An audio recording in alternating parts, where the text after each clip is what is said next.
So one of the channels that's been recommended to me, and I just subscribe to them, is called Orbital Bacon. Now you might say, well, why do they call themselves that? Well, I guess it's just a name they chose out of fun, or they felt maybe represented the channel and what it is. Because what their channel is, honestly, is a channel dedicated to uploading compilation volumes of a lot of cartoons that no longer are aired on television, that maybe you can't find on a streaming service and all that. So you can just so what you have to do is go to YouTube and watch them there. And they're not the only ones that do this. Mono Media does it. Other retro channels do it as well. I think Retro Crush does it. Retro Bits does it. So on and so forth. So there are channels out there, licensed or unlicensed, by studios that do this. But you might say, well, wouldn't they get copyright claimed? Yeah, they would probably get copyright claimed. There's no doubt they probably would. But I think the reason they also do these compilations is not just because they want, they realize, hey, we're not going to make money.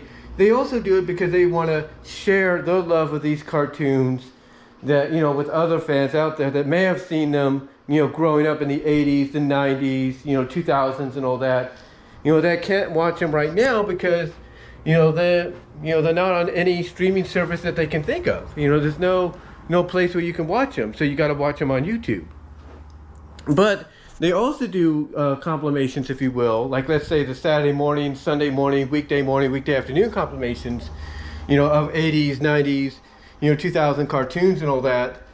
Sometimes they do it because it allows them to make money. Because some of the cartoons they might add in there, nobody has any idea of who owns the rights, who owns the distributing rights to said cartoons. So because that might be a possibility, it makes it harder for YouTube to issue a copyright claim on said compilation if some of the cartoons on there are not, available to be copyright claimed. Like, basically they could be, until they find out who owns them, public domain. They could be. Now that won't stop them though. I will say that won't stop them because, I've done some little compilations here and there and all that. That basically will get claimed, at least little scenes here and there that will get claimed, but not entirely. I mean, I have the Melting Females minus ink, video up, and the minus ink one, it doesn't get copyright claimed. It's got all these little moments of female characters melting, into puddles. From like the Swooner Crooner to Popeye Parlez-Vous Woos with Olive to Mira Nova from Buzz Lightyear and so on.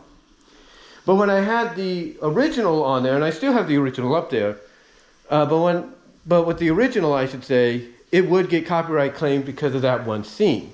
So I'm not saying that the compilations won't get copyright claimed even if there's like cartoons and stuff on there that can't be claimed. I'm not saying that. I'm just saying it might make it a little trickier. It might make it a little trickier. Which is why when you look at some, compilations, you get the intro to the show, but then you get the credits, and then in the description they say, yeah, we can't show you everything because of copyright claim. Because what they're realizing is that if they showed you that entire episode, of that show, they could get claimed. They could have basically, Warner Brothers or Disney or whoever say, hey, we own that. Wild Brain say, hey, we own that. But they're not going to do that. But they're not going to put that episode on there because they know that could happen. So what do? They just say, here's the intro, here's the title card, and oh, here's the credits, and that's it. Nothing more. Nothing more. Because they realize that, that one episode could get them claimed. They realize that. Which is, again, why they find a way around it. They find a way around it by doing that. And, that's why also you see these Saturday morning, Sunday morning cartoon compilations, with cartoons on there, like I mentioned, that might make it trickier for them. Not saying it will, but it would make it trickier for them, in the long run to, issue a copyright claim on behalf of this studio, on behalf of this distributor, and so on and so forth. Again, I'm not saying that they wouldn't be able to do it. I'm not saying they wouldn't be able to do that. It just make it a little bit more trickier. It just would make it a lot trickier. So it's convoluted as it sounds, and as rambleish as I've been talking about this, I do apologize. As crazy as it's convoluted as it sounds, you know, if you work around it just correctly, you can monetize. You can monetize, you know, with these compilations, but you have to be careful. You have to be careful because there is a good chance you get copyrighted.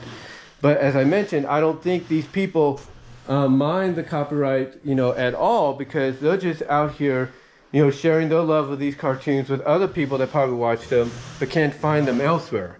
I mean, where can you find RoboCop Alpha Commando streaming rights? You can't find it anywhere. Where can you find Cadillac and Dinosaurs? Where can you find that? You know, you can't find it anywhere. You know, and so on. You know, so they're making it easier, like I said, they're making it easier for people to gain access to them. But like I said, they're being careful too. Because they, like with mono media, you know, they try to replicate, if you will, Saturday morning cartoons of the 80s and 90s from different networks. But they realize, as I mentioned, that if they try to replicate it, they can only do the intro and the credits, you know, for certain cartoons because they could get copyrighted. And that's a fact, they could get copyrighted. You know, and I've noticed that a lot, like with, it, say, Warner Brother cartoons. But everything else, it's like, oh, if we do this, we're good. And apparently they are. Apparently they are good. You know, they're able to, you know, monetize on said channel. They're able to, you know, with the video, with the compilation video. So they're able to do that, and that's great. That's terrific. But again, it's one of those situations, if you will.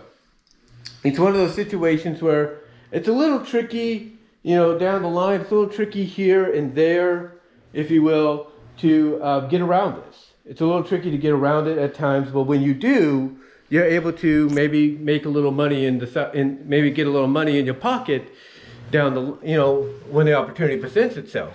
You can do that. But again, it's a little tricky because, you know, if you want to, like, let's say, replicate, you know, old Saturday morning cartoons from the past, you basically got to look at, like, you know, what you can use and what you can't. And if you want to use just a bit of it, like the intro and the credits, that's fine, because they can't really get you for that, you know, because it's only like less than 30 seconds, less than a minute. They can't really get you for that. But everything else they're pretty much fine with, because again, nobody knows, not even YouTube, you know, who owns the rights to some of these. They don't. And I think that's why more successfully you see these volumes, these compilation volumes of Saturday morning and Sunday morning, weekday afternoon, you know, cartoon compilation volumes, probably making more money than I think we can imagine for these people. Because it's a different set of cartoon. It's a whole variety of different shows. Some that make it tricky, like I said, to you know, for YouTube to be like, well, can we copyright this? Can we copyright claim this? Can we copyright claim that? You know, because obviously YouTube will go out, you know, and they will look and everything. They will look automatically and try to find who owns what. And in that way, they may send a signal to the studio or the distributor of saying, hey, you know, this user has your show on their channel, you know, do you want to claim it? And that's when you might get a copyright claim sent, you know, your direction. That's when you might get a copyright claim sent, you know, in your direction. I'm not saying that's possible or would happen, but like I said, I know I'm repeating myself here, but like I said, it makes it a little trickier, a little harder for them to, you know, issue any claim if there's a mixture of cartoons in there, a mixture of shows and all that, that may not have any true owner, you know, at the moment, may not have any true, you know, a distributor or licensee, if you will. You know, so it'll make it harder to, you know, kind of be like, okay, do we issue a claim to this and everything, but, you know, do we issue a claim to this? Do we issue a claim to that? Who knows? I mean, let's say RoboCop Alpha Commando, yeah, they probably got claimed. You know, they're able to still do the compilations and all that. They probably got claimed and all that, because I think that's owned by MGM and everything. But like, let's say with their Saturday morning variety compilations, volume compilations, that's a lot trickier, because it's like, well, we know this person, we know this studio owns this, or they have distributing license to this, but we don't know about this. So, you know, we be claiming this for that and taking away people's privilege to make money as well, because we don't know about this one. So, in conclusion, when I look at these compilations, it's kind of a very tricky situation, very tricky in the long run. Like, you know, it's fun to see these out there and giving people access to shows that they can't see anywhere else, because you don't know if they're going to be on the streaming service ever.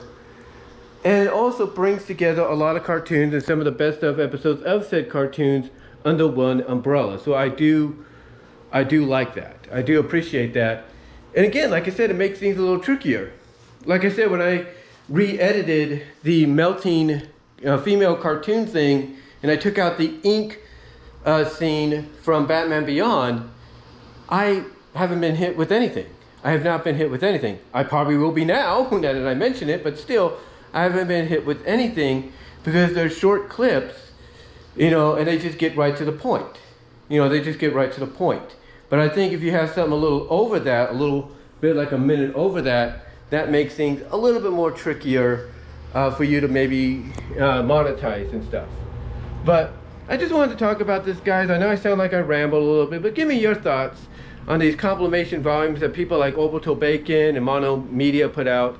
What are your thoughts on them? How do you think they get around to be able to monetize them or not? And I will talk to y'all later.